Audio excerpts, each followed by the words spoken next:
tonight. Oh. Dr. Christian's back on the obesity frontline. For me, cheesecake was like crack cocaine. With more warnings from the land of plenty. If I don't change my ways, I'm not going to live much longer. They gave me 5 more years.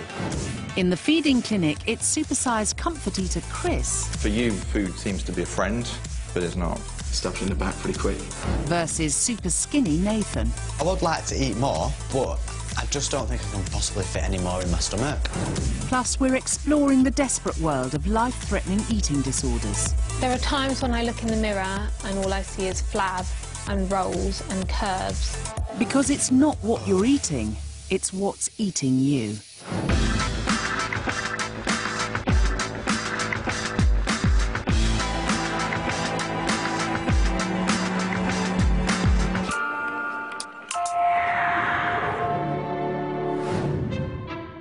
Unhealthy relationships with food aren't only a British problem. Across the pond, over a third of the population are clinically obese. Dr. Christian is in America's fattest city, Evansville, to show us the horrifying impact obesity is having on its expanding population. From the very young... Well, it's actually up 6 pounds from last time you were here. ...to those whose time is running out. I need the help. Yeah. That's why I'm doing the surgery. I don't feel like I can do it by myself. The city's Deaconess Hospital is on the front line, treating patients suffering the chronic effects of the obesity epidemic. And today, Dr. Christian is joining physician Dr. John Moynier on the ward. We see a lot of uncontrolled diabetes, uncontrolled high blood pressure, high cholesterol. All of those are in some way associated with the obesity. And do you think this problem's getting worse? Absolutely. I think it's a long history of people that don't exercise well, a lot more fast food. But I think a lot of the patients that we see in the hospital don't understand how bad their problems are. Can I tag along and be nosy and see what absolutely. you do? The first patient is Dennis Hamers, whose weight-related high blood pressure has led to heart failure and pneumonia. How are you, Dennis? Good night. I'm breathing. Blood pressure was extremely high when he came in, and because of that, it's making his heart really work overboard. Some of the fluids backing up into his lungs, which also contributed to the pneumonia. But of course, the obesity doesn't help this complication at all. And have you tried to do anything about your weight, Dennis? I keep a close eye on it. Because it's not Hollywood, buddy. You don't wake up one morning and go, whoops, take 2. No, buddy, you're dead. You're dead. Well, I've been looking around the hospital. A lot of the problems here are obesity-related. Why do you think it's such a problem in Evansville? Our lifestyle. It's easier just to go, hold on, do that, I can go get me a burger. Yeah. Well, that burger's going to clog your arteries, pal. They've made it too convenient. You're kind of saying that, you know, America, land of plenty, has kind of backfired on you now. But I don't think I could have put it a better way. Next patient is Phyllis Moorhead, whose body is filling with fluid as a result of heart failure. She has compression wraps on her legs right here to help kind of squeeze some of the swelling out of the legs. And you've lost a toe. What happened there? Due to diabetes. That diabetes is bad. It sure is. How long have you been overweight for? Long time. Have you been trying to keep it down? Yeah. Well, I know it's worth it. I should do it, but sometimes I just mess up. Why do you think it's so hard to control weight? Fast food don't help matters any. All right, Phyllis, I'll see you in the morning, okay? Okay. All right, have a good evening. Bye-bye. You too. Finally, the doctor visits Gary Young, who suffers from weight-related diabetes. What's happened to Gary? He's got an infection in the side of his knee, and one of the things that really contributes to that is his type 2 diabetes. I never did take care of myself. I spent 25 years out on the road driving a semi, you know, and I ate greasy hamburgers a lot, all kinds of stuff. And were you told about the possible complications of being really overweight? Yeah, I was told about it, but I didn't care. I figured that I was a super, you know. It's not going to happen to you, is it? Right. Yeah. Couldn't happen to me. It's never too late to make changes. You remember that? If you got a breath in your body, you got a chance. I've seen some pretty severe conditions here, all of them obesity-related, and I have to say that now I'm a bit concerned because the patients have all admitted to me that they know what they should be doing, but they don't do it. And my worry now is how on earth do we get them doing those right things? Back in the UK, in an attempt to stop us ending up like the poor patients in Evansville, Dr. Christian is confronting calorie crimes at both ends of the scales, with 16 supersizers and superskinnies. He wants them to tackle their extreme habits by facing their opposites in his feeding clinic. And he's ready to pair up the next two willing victims. Chris, come on forward. And I'm going to pair you up with Nathan. Right, Chris. Hi, Nathan. I'm Chris. I'm a bit big, you're a bit small. There was a huge difference between me and Chris. He made me feel a lot sort of skinnier than I've felt in the past. I'm always getting told that I should eat more pies. You should, but you shouldn't eat as many as I do. Some of the other super skinnies were really, really tiny. I didn't want to even give them a hug just in case they would snap.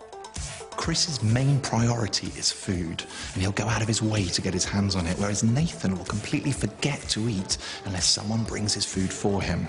They're both young enough to turn this around, and I'm hoping that together they'll help each other through this experience.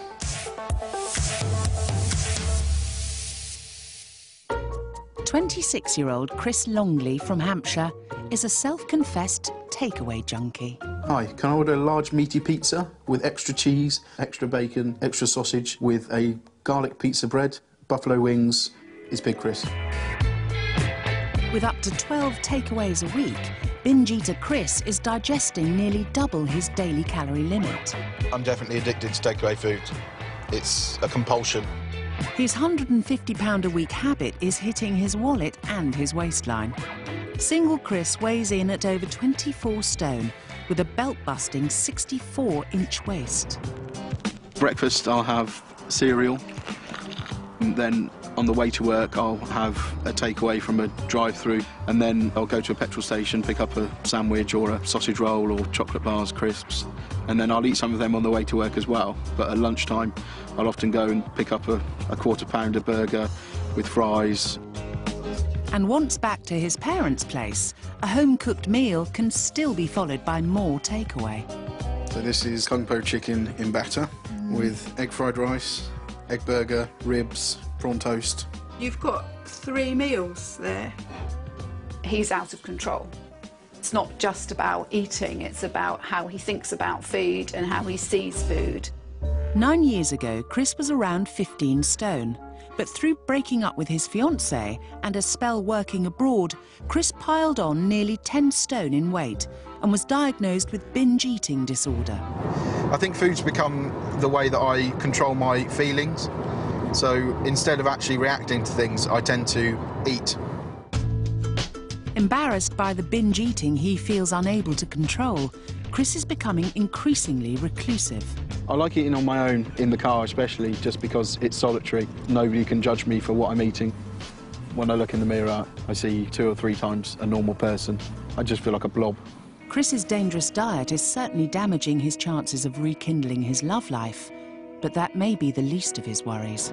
So currently I have arthritis, psoriasis, depression, and hypertension, high cholesterol, and I'm worried that I'm going to get diabetes as well quite soon.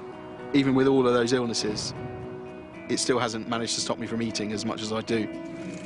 My fear is that he won't live as long as I'd like him to live. I can't carry on, otherwise I'm going to die young.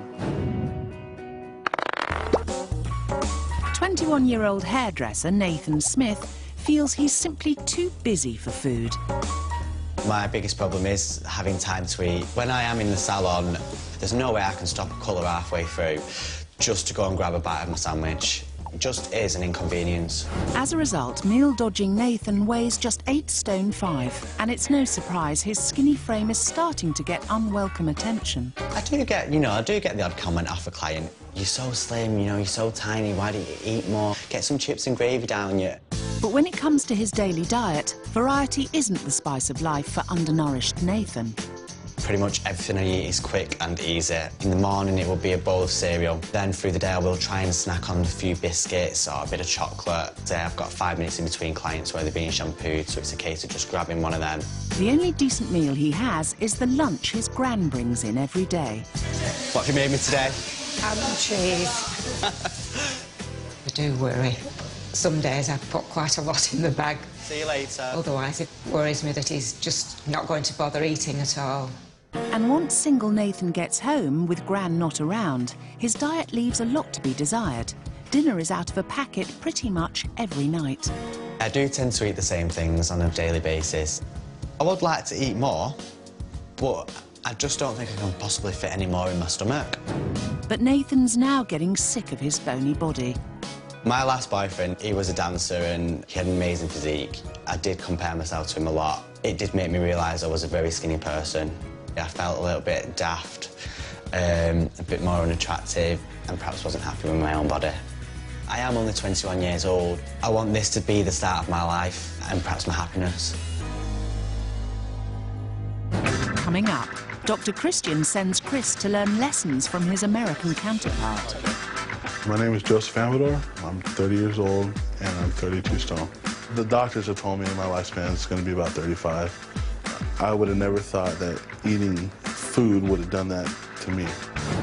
Before Chris swaps his distorted diet in the feeding clinic for super skinny Nathan's. I think he just felt really hungry. Looks a little bit gutted, really. I suppose that might be the right word.